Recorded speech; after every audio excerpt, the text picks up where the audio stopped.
Hi, everyone, and welcome back to Moonamind. Today, we're talking about the 2025 Country IQ Ranking. And what I discovered will completely change how you talk about intelligence and success. But before we start, I will be using other creators' content to review the IQ ranking, and in no way, shape, or form am I looking to criticize or judge other people's perspectives. I just really like asking questions and weighing in with a research based perspective. And as always, don't forget to like, subscribe, and save this video so you can share it with your friends later. With that being said, let's get into it. So, what is IQ? I mean, we all talk about it, but I think we don't all really understand it. IQ stands for Intelligence Quotient, and it's used to measure specific cognitive abilities, including reasoning, problem solving, memory, verbal comprehension, and processing speed through standardized tests like the Wechsler Adult Intelligence Scale. Here's how IQ scoring works. 100 is considered the average score.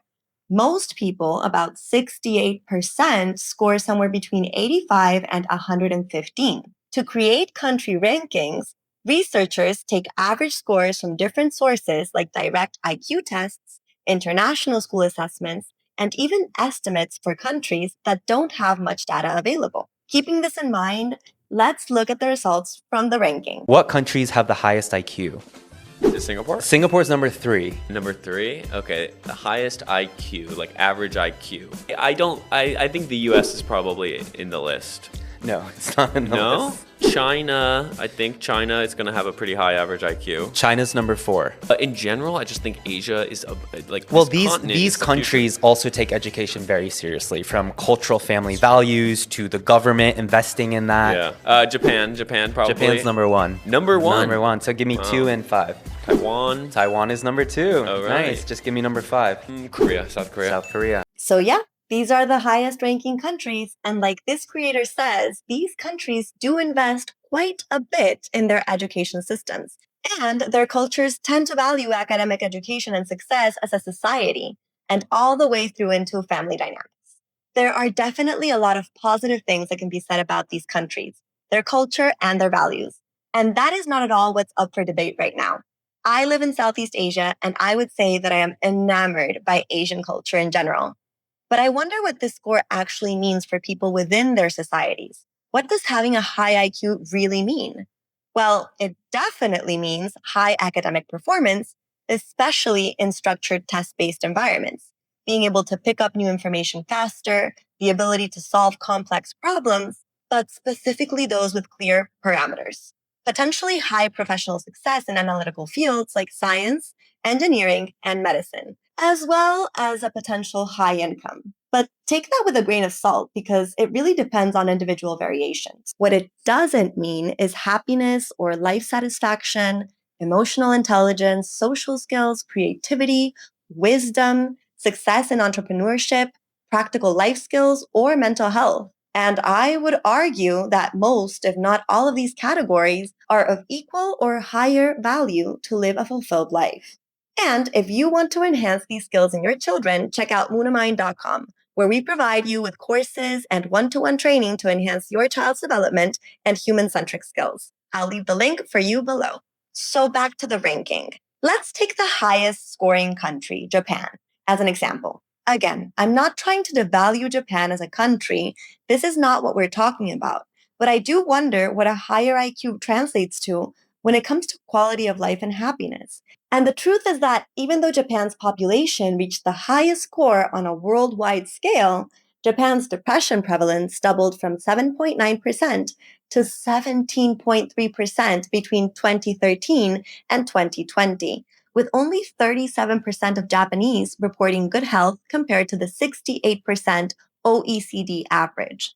Singapore, literally one of my favorite countries in the world and ranked number 3 in this IQ test world thing, shows alarming rates with 49% reporting depression in the past year and 27% seriously considering suicide or self-harm. Work-life balance presents another critical challenge, with Japanese showing percentages of working 50 plus hours, much higher than the OECD average of 10%, and only 4.1 hours daily for personal care and leisure compared to 15 hours OECD average. Suicide rates compound these concerns, with Japan historically showing high rates as the leading cause of death for men aged between 20 and 44 and women 15 to 34. Singapore has the highest suicide rate in Southeast Asia at 11.2 per 100,000 people.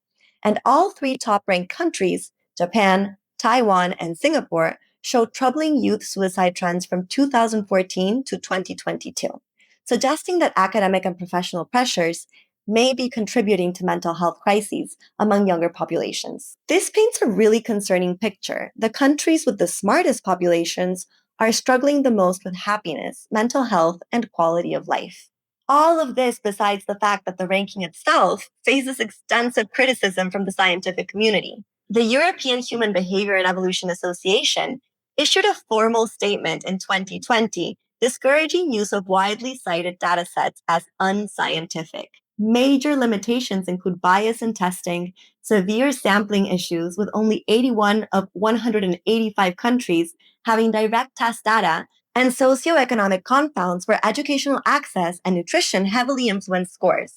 This is why the critics argue that rankings reflect environmental conditions rather than innate intelligence, with systematic data manipulation concerns raised by multiple researchers. So we're not only seeing that high IQ doesn't predict happiness, but we're also questioning whether these rankings are even scientifically valid in the first place. This has huge implications for how we think about education, parenting, and what we're actually preparing our children for. Are we optimizing for test scores and academic achievement, or are we helping them develop the skills that they actually need for a happy, fulfilling life? And just to have a little fun, let's look at this creator's take on the ranking. Since it's in Spanish, let me just explain this person is highlighting the fact that Peru got the top ranking from all Latin American countries.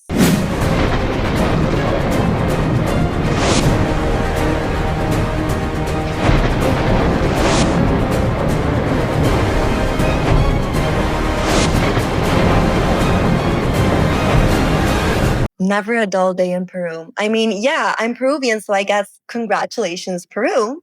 But our last 5 presidents are in prison. Our public school system leaves a lot to be desired, and we are basically ruled by corruption. So it wouldn't surprise me if we dabbled a little bit with the results we sent in for the ranking. All jokes aside, I think we could safely say that traditional measures of intelligence provide limited insight into what creates meaningful, satisfying lives. The evidence decisively shows that while cognitive ability offers advantages in certain domains, it fails to predict the happiness, well being, and life satisfaction that most people ultimately seek.